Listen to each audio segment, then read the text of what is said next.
सभी गुना, शिवपुरी, अशोकनगर लोकसभा व आसपास से पधारे हुए सभी भारतीय जनता पार्टी के ज्येष्ठ श्रेष्ठ कार्यकर्तागण, सभी मेरी बहनें, सभी बड़े बुजुर्गों को मेरा चरण वंदन और छोटों को बहुत बहुत प्यार। भाइयों, हम बड़े सौभाग्यशाली हैं कि आज हमें इतना भरा पूरा मंच मिला है जिसमें कि हमारे प्रदेश का जो नेतृत्व करते हैं माननीय शिवराज सिंह चौहान जी तो हैं ही,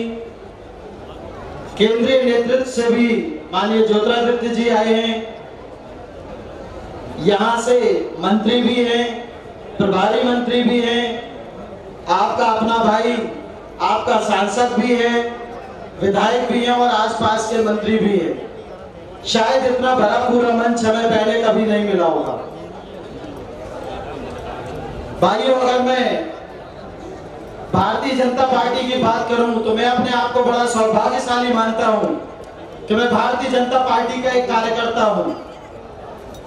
जिस पार्टी की नीति रीति, जिसकी नियत और जिसमें अंत्योदय की भावना को लेकर एक एक कार्यकर्ता चलता है। और हम सबने देखा है भाइयों, जब से इस देश की बागडोर हमारे यशस्वी प्रधानमंत्री श्री नरेंद्र मोदी जी ने संभाली है, तब से एक एक व्यक्ति, एक एक गरीब, एक एक किसान, एक एक मजदूर,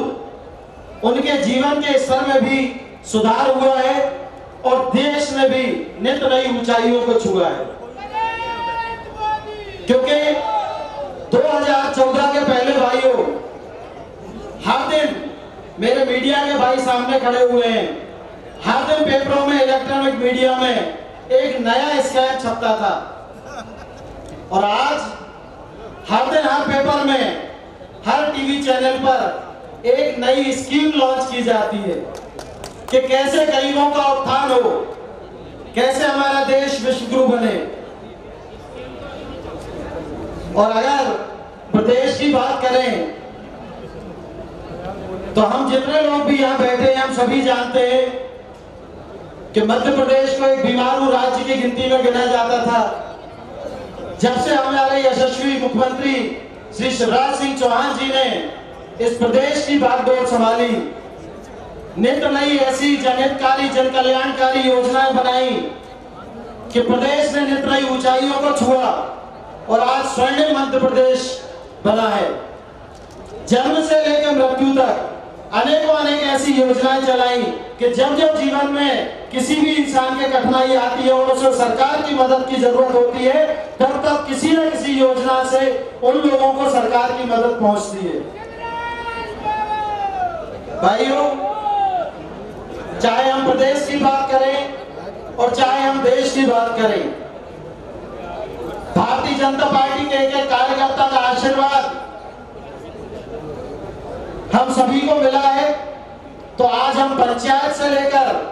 जनपद और जिले में और विधायक से लेकर सांसद तक और प्रदेश सरकार से लेकर केंद्र सरकार में भी हर तरफ भारतीय जनता पार्टी की सरकार है, क्योंकि हमारी नीयत साफ है, हमारी नीति साफ है और हमारे नेतृत्व भी ऐसा किसी और अन्य पार्टी में नहीं मिलेगा। भाइयों, अगर मैं शिवपुरी की बात करूं और हमारे लोकसभा क्षेत्र की बात करूं तो ये शिवपुरी, जो कि कभी पर्यटन नगरी के नाम से जानी जाती थी, आज आप सबके आशीर्वाद से पिछले 3 साल से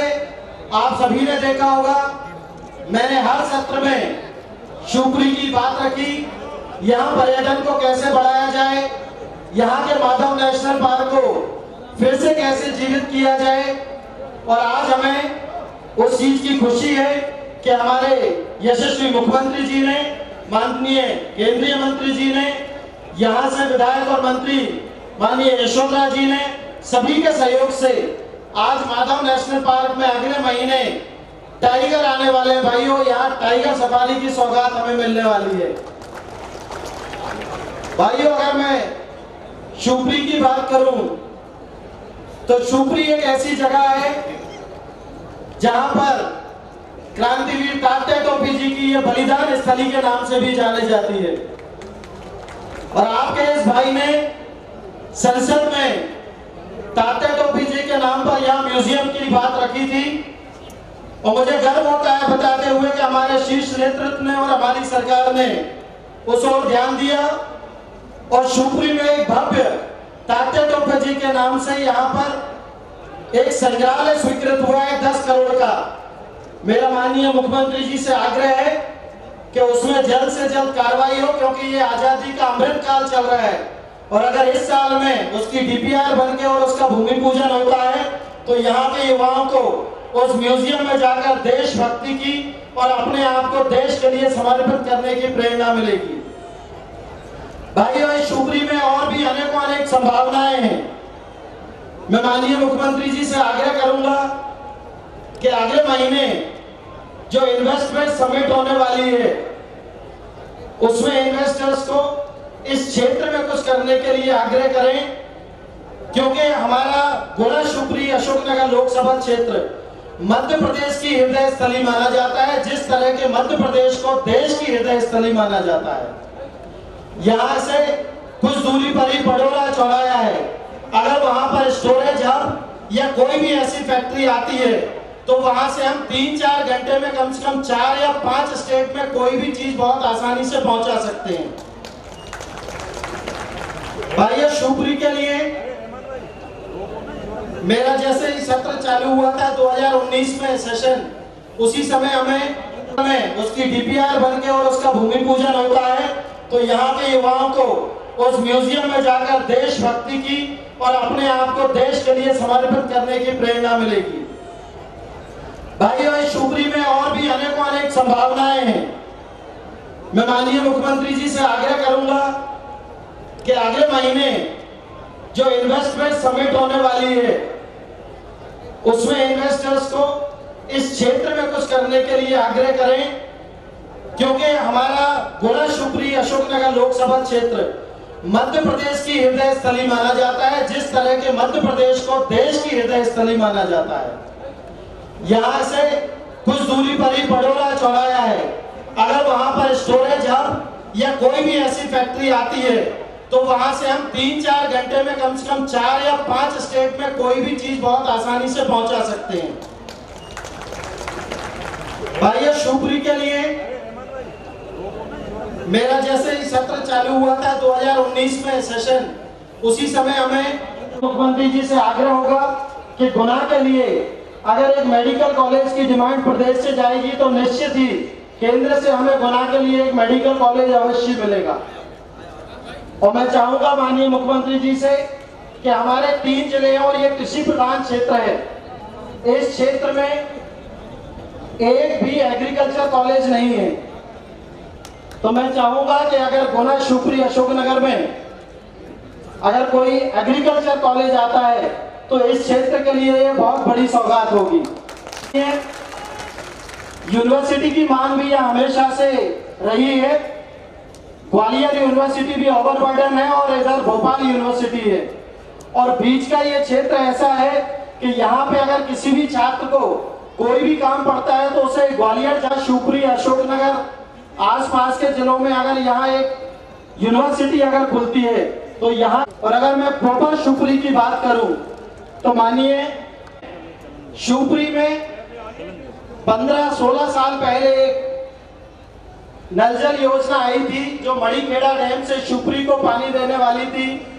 लेकिन उस योजना में पता नहीं किस कारण से टेक्निकल मिस्टेक रही या क्या रहा, आज भी शिवपुरी उस योजना का पूरी तरह से लाभ नहीं ले पा रही है और आज भी हमारी शिवपुरी प्यासी बैठी है। मानिए, मेरा आपसे आग्रह है कि जो पाइपलाइन है वो बार बार लीक हो जाती है, उसके पाइप बहुत ही खराब क्वालिटी के लगे हैं, तो आपसे आग्रह है कि अगर वो पाइपलाइन पूरी चेंज हो जाए तो इस शिवपुरी को पानी की जो आवश्यकता है उस आवश्यकता पालिका से भी काफी शिकायतें रहती है, हमेशा मिलती है। तो आजकल जो आपका सिंघम रूप देखने को मिल रहा है तो निश्चित ही मुझे लगता है आप नगर पालिका के बारे में जरूर विचार करेंगे और यहाँ के लोगों की जो पीड़ा है, क्योंकि मैं भी यही का एक बालक हूँ, एक साधारण सा कार्यकर्ता हूँ, जिसे यहाँ के लोगों ने इतना स्नेह प्यार और आशीर्वाद दिया था, तो यहाँ की नगर पालिका के बारे में जरूर आप विचार करें कि वहाँ पर कौन भ्रष्ट अधिकारी बैठे हैं और किनकी वजह से यहाँ की जनता परेशान है। इसी के साथ मैं अपनी वाणी को विराम देता हूँ। जय हिंद, जय भारत, धन्यवाद।